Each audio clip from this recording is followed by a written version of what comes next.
If you have been trying to manifest, let's say, a new love or more money, better health, better career, whatever, and you've been putting the effort in and nothing's happening, this video is for you. If you don't know me, my name's Deborah. I am a transformational healer and coach, and I do energy healing, which is release work that helps you to release what is in the way for you to manifest what you want. Now, I don't like to say manifest, but I can't think of any other word.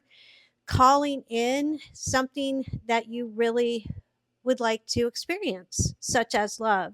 But I want to talk about why is it that you have not manifested what you want? Well, from The Secret, Rhonda Byrne, it is all about ask, believe, receive. I think where we go wrong is we don't believe. So that's one of the first bullet points of believing. We can ask for it, we can call it in. And the way I do this with my clients is I say, you are allowing, set your intention. I allow myself to have the perfect partner, or I allow myself to make X amount of money per month or per year. So you set your intention.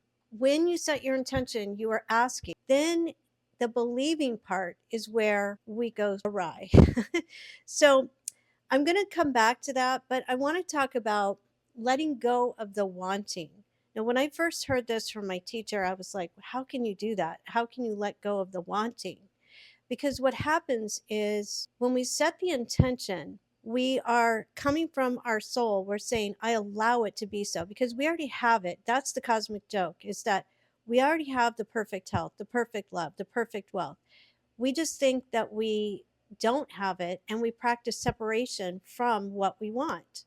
So we want something because we think that we can't have it. We practice being separate from it. So let go of the wanting. Just let it come in. Let it be. Let it allow it. And that's again where we lose the belief.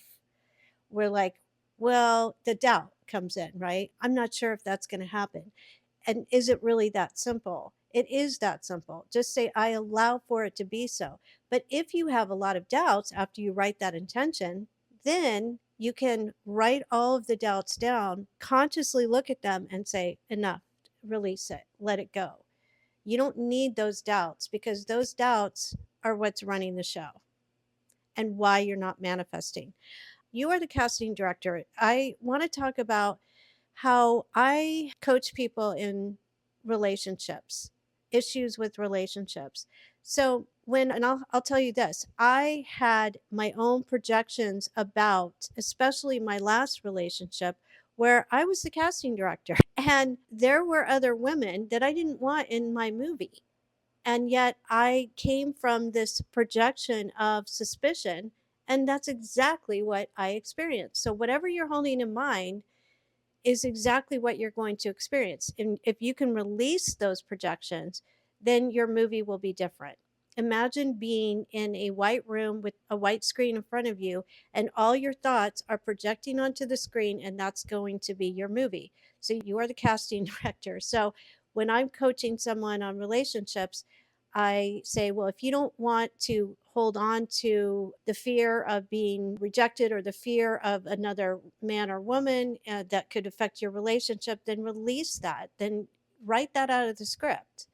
So it's because you are the director. So the other thing is your dynamic will.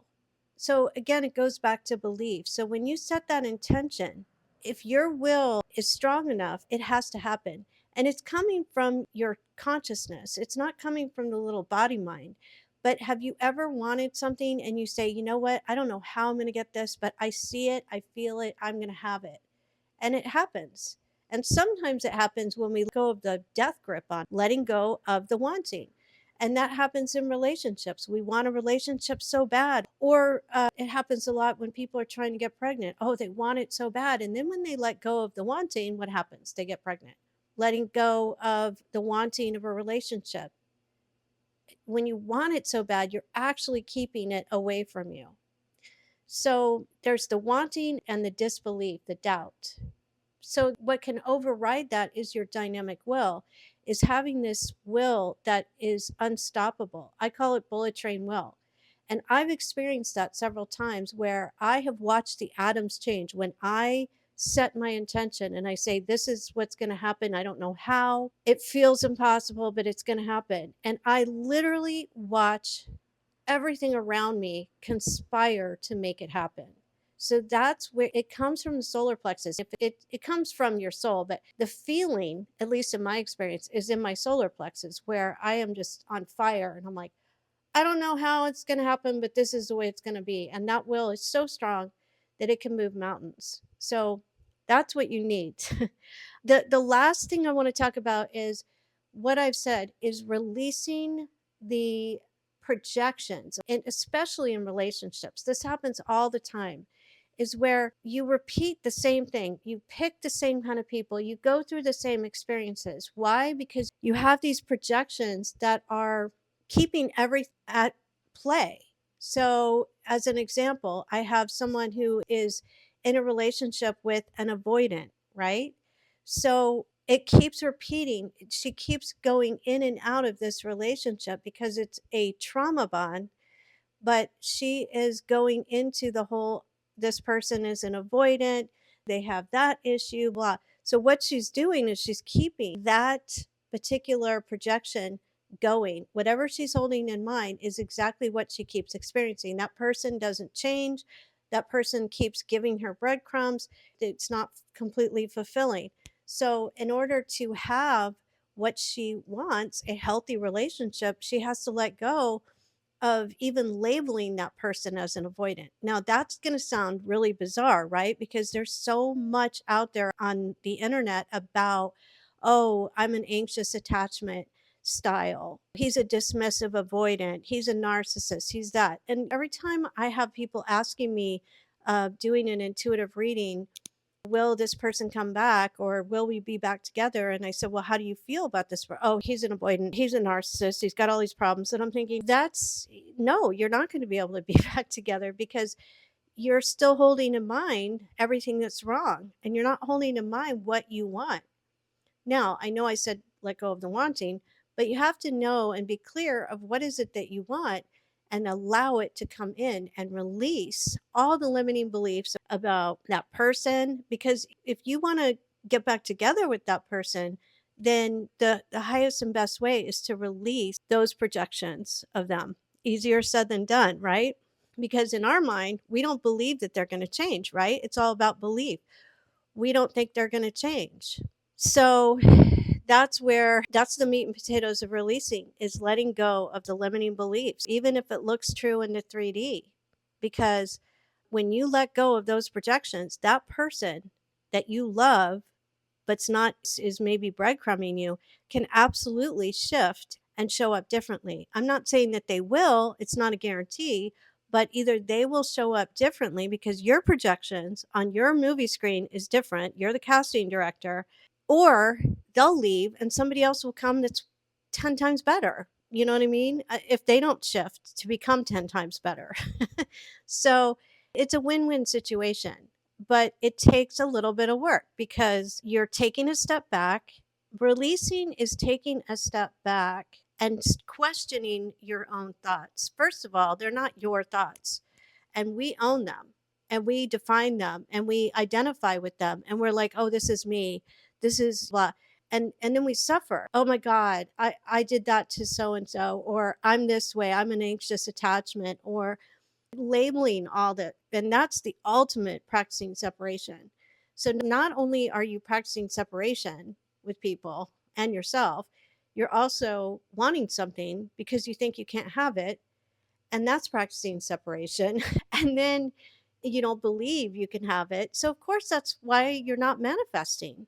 And that is, it's challenging. I'm challenged too. There are things that I can easily manifest, easy, and then there are others that are a little stickier. Why?